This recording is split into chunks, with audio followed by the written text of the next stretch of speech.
मेरा नाम सविता है।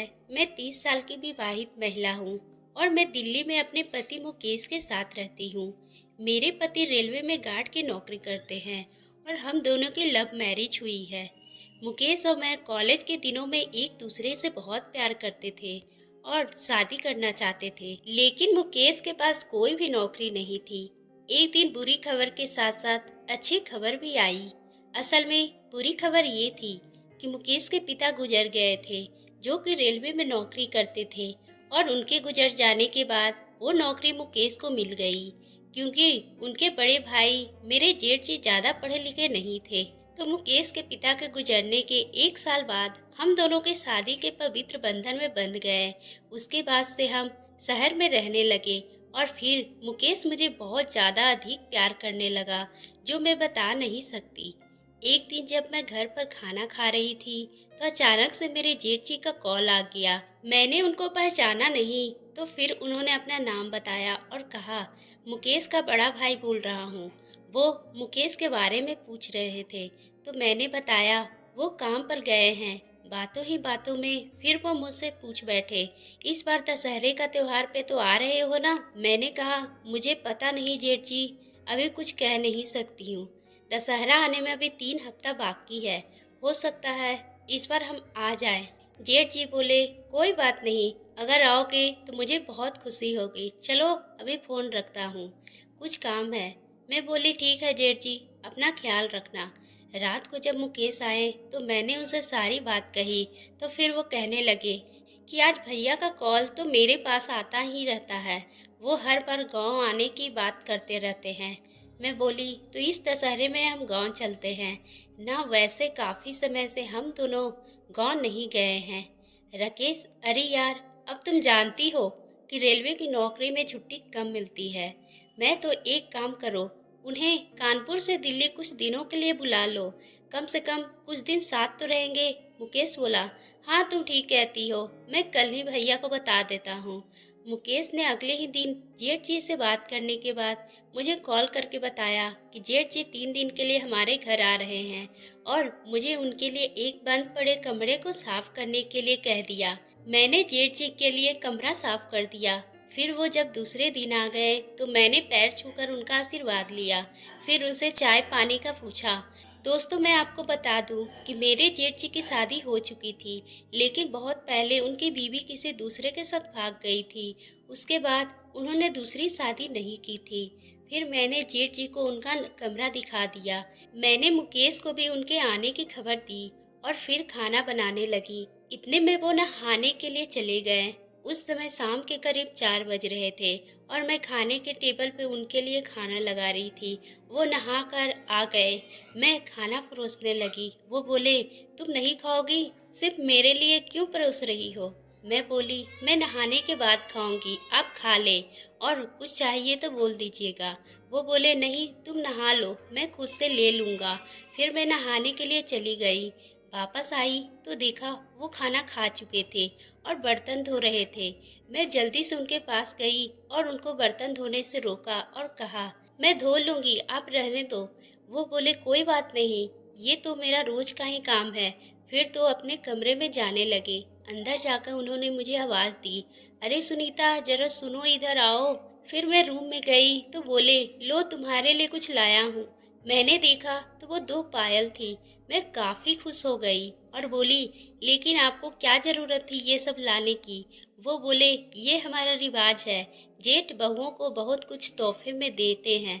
मैं बोली, ओह मुझे नहीं पता था, आपको कुछ और चाहिए? बोले, चाहिए तो था, लेकिन मैं मुकेश को कह दूंगा, तुम जाओ। मैं बोली, ठीक है जेठ जी। मैं कमरे में चली गई। उसके बाद रात में रात का खाना भी बना दिया। जब मुझसे कहे कि खाना बन गया क्या, मैं बोली, हाँ बस दाल बनाने की देर है, खाना लगा दो, 2 भाइयों कुछ देर के बाद खाएंगे। मैं बोली, अच्छा ठीक है, मैं खाना लगा देती हूँ। मैंने मुकेश के लिए खाना लगा दी और फिर मुकेश हाथ मुंह धोकर आए और खाने लगे। फिर खाना खाकर वो सोने चले गए। फिर मैंने जेठ जी को खाने के लिए पूछा तो उन्होंने कहा, मैंने खाना खा लिया है। जेठ जी खाना खाकर सो गए। मैं बर्तन धोने लगी तो बर्तन धोने के बाद मुकेश सलाद सलाद के लिए आया था। अचानक से जेठ जी किचन में आ गए। उनको देखकर मैं डर गई। फिर वो मेरी ओर बढ़ने लगे। मैं वहाँ से जाने लगी। उन्होंने मुझे रोक लिया और बोला, कहाँ जा रही हो? पहले मुझे पानी तो पिला दो, मुझे प्यास लगी है। ये कहते हुए उन्होंने मेरे हाथ से गिलास लिया और पानी पीने लगे। जेठ जी उसके बाद जब मैं बाहर आई तो जेठ जी वहाँ से जा चुके थे। फिर मैं चुपके से अपने कमरे में जाकर सो गई। अगली सुबह मैं 4 बजे उठी और फिर नहा धोकर खाना बनाने लगी। मैं रसोई घर में थी और ये सोच रही थी कि जेठ जी से कैसे नजरें मिलाऊं। कुछ देर बाद वो उठ गए थे और बाथरूम में थे। जब वो बाहर आए तो मेरी ही तरफ आने लगे। मैं घबराने लगी कि पता नहीं क्या बोलेंगे। आते ही उन्होंने मुझे पकड़ लिया। मैं बोली, ये क्या कर रहे हैं आप जेठ जी? वो बोले, तुझे खुश करने की कोशिश। मगर तभी मुकेश ने आवाज दे दी और जेठ जी ने मुझे छोड़ दिया। वो रसोई घर से चले गए। तब तक दिन निकल आए थे और मैंने उन दोनों के लिए चाय बना दी। फिर सुबह का नाश्ता करते हुए मुकेश कहने लगे, आज हम खरीदारी करने जाएंगे। जेठ जी बोले, आज तुम्हारी छुट्टी है क्या? मुकेश बोला, नहीं, आज मुझे रात की ड्यूटी पर जाना है। ये सुनकर जेठ जी के चेहरे पर एक मुस्कान फैल गई। इसका मतलब मैं समझ गई। फिर सबने नाश्ता खत्म किया और हम लोग खरीदारी के लिए निकल गए। वहाँ पर लगभग आधा दिन लग गया।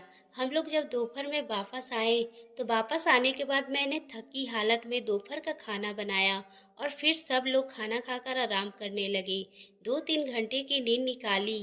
तब तक शाम के 5 बज चुके थे। मुकेश अपनी ड्यूटी में जाने की तैयारी करने लगे।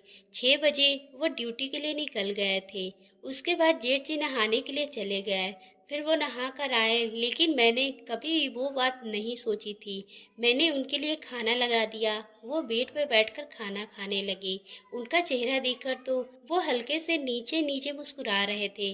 उनकी मंशा तो सवेरे सवेरे ही मैं समझ चुकी थी। अब मेरी धड़कन बढ़ रही थी कि आज रात मुकेश भी नहीं है।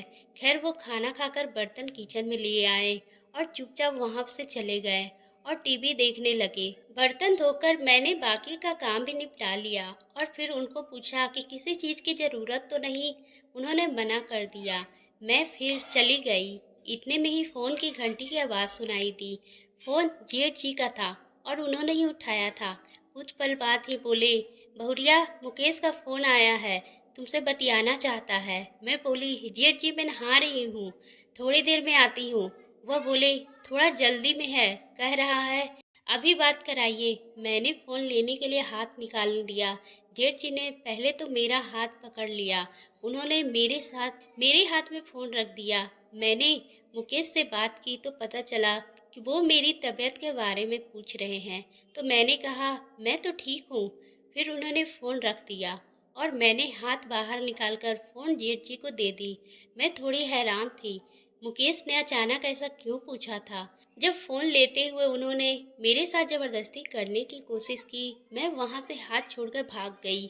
मुझे घबराहट सी होने लगी।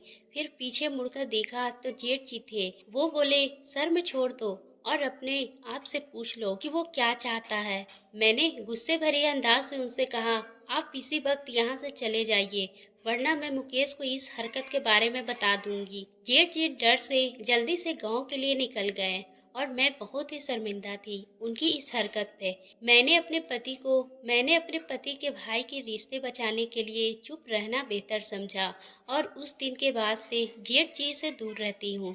तो दोस्तों, आपको ये कहानी कैसी लगी कमेंट में ज़रूर बताएं और कहानी पसंद आई हो तो चैनल को सब्सक्राइब और वीडियो को लाइक करना शेयर करना ना भूलें।